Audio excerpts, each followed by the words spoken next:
So in a previous video of mine, I got called false prophet by someone. See, people told me a few bad things because I said that their religions will simply dwindle and perish in time, obviously, not now, but I can't simply understand why people are so sensitive about some piece of meaning. And I've seen it in a lot of people that I met throughout my life that they can't comprehend the idea that meaning isn't that important to me. Now, I'm not someone like the Borg to deny and shun away everything that is different from me. I am someone who simply accepts meaning because we all need it as part of our lives. But I do not accept meaning in such a way that it controls my life or ends up being the alpha and omega of my existence. Meaning is just like a tool, and I'm not here into this world to revere the tools. I'm here to just make use of those. Just like people simply forget. We are here to make use of this physical body and enjoy what little pleasures it can give to you. Just like with any other tool, you can overdo that, or you can simply take it slow. In the end, the people who are purer, they will not rely too much on the pleasantness that this physical body can give you, because pleasantness of the physical body is something fleeting. There will always be something in life that will be thrown at you and will throw your pleasantness of body out of bounds. There can be headaches, there can be all sorts of things. When it comes to the pleasantness of the inside, the pleasantness of your spirit, that is basically the greatest and kind of almost the only thing you have to do, right? And society moving away from the pleasantness of the inner, they simply started becoming more and more miserable and more ignorant. Misery simply loves company and it loves perpetrating itself. So people kind of ended up creating these cults of meanings through which they distract themselves from their misery, but at the same time with the purpose of keeping their misery. Because the more you keep your misery, the more you feel accustomed to this idea of prison, because a lot of people enjoy their prison. They just love living this life where meaning is the utmost they can ever achieve. They lack emotions, they lack love, yet they classify love in multiple types. Only when you lack love, only when you haven't perceived something, only when you haven't experienced something, will you try to interpret it, thus ending up in all sorts of meanings and classifications that make sense to your mind, but something that makes sense to you doesn't necessarily make sense to someone else. That is why we humans are different in between one another, because we have to make use of this distinctiveness. If you want to simply live with everyone being the same and equally miserable in you, well, why not join communism? Because everyone is happy in there, right? Communism also is the only one that, negates genders and treats everyone irrespective of their gender. It treats them the same, right? Isn't this society doing the same thing? Before I get called a false prophet again, see, I'm not here to prophesize things, okay? Because a prophet is someone who tells you things, and those things are supposed to become true.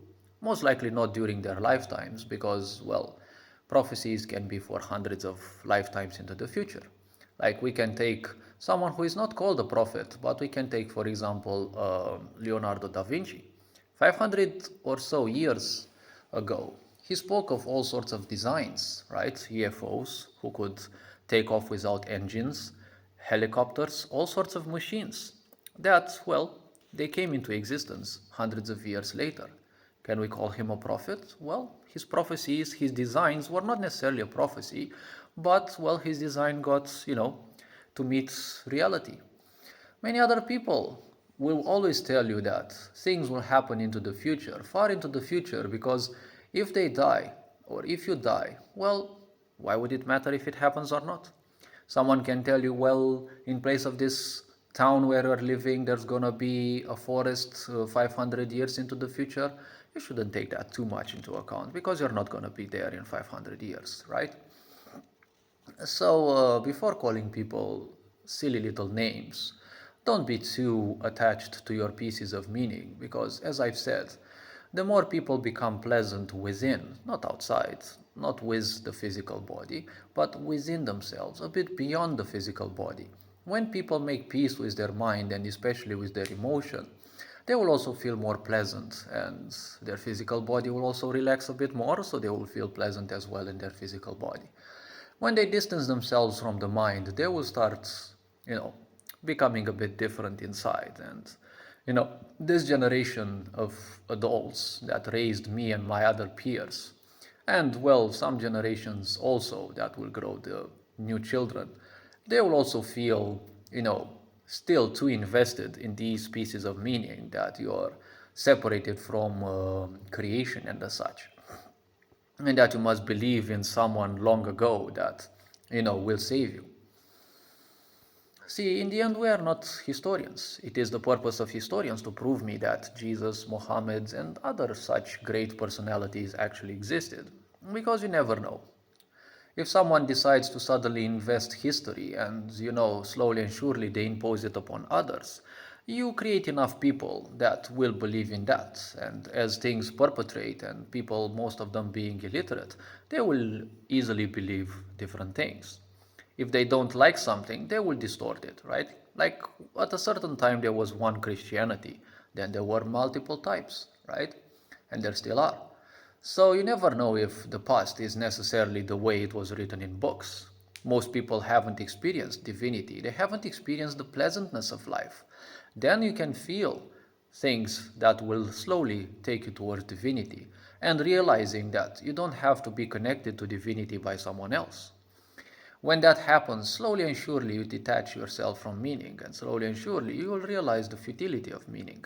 And then slowly and surely, in a few dozen times of, well, let's say dozen years, probably a few hundred at most, all the religions will slowly dwindle. People will realize, well, not the people, the children, our future children will realize that, you know, these beliefs are somewhat futile, and they will create new ways of embracing nature without the repression and oppression of somewhat religions. Because when you tell someone that they must make use of someone else to get connected to divinity, it means that they are not worthy of divinity.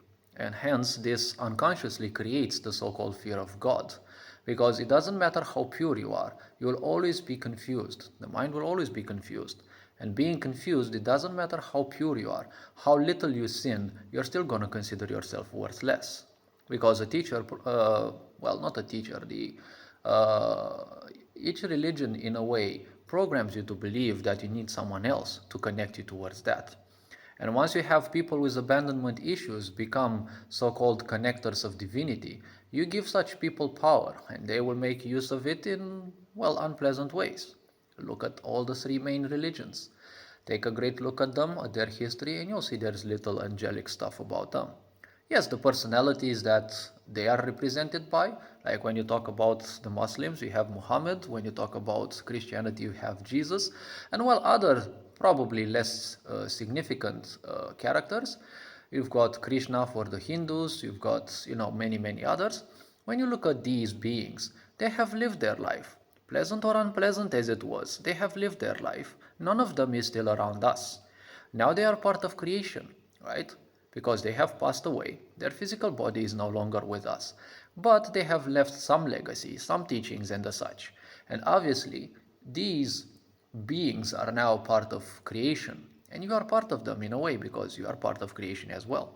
You don't need someone to connect you to those people, irrespective of what horrible things and or good things they may have done, because no one is perfect. If you come in this physical body, you simply live by its rules. You are always going to be tempted by negative things and you will be tempted by positive things. It's part of how nature functions. Nature gave you this physical body for free. You're going to have to play by its rules until you become aware enough to simply start transcending those. Even when you do, nature will still try to pull you back into your animal side. So those people are now part of creation. Feel free to become also aware enough to start feeling divinity from a certain other point rather than just from books. You can meet such beings and feel their vibration even beyond imagination, right? If you become aware and, well, inner enough. Hopefully this video raised a bit of awareness. You are appreciated, take care, and this being said, Ferenc on board, signing out.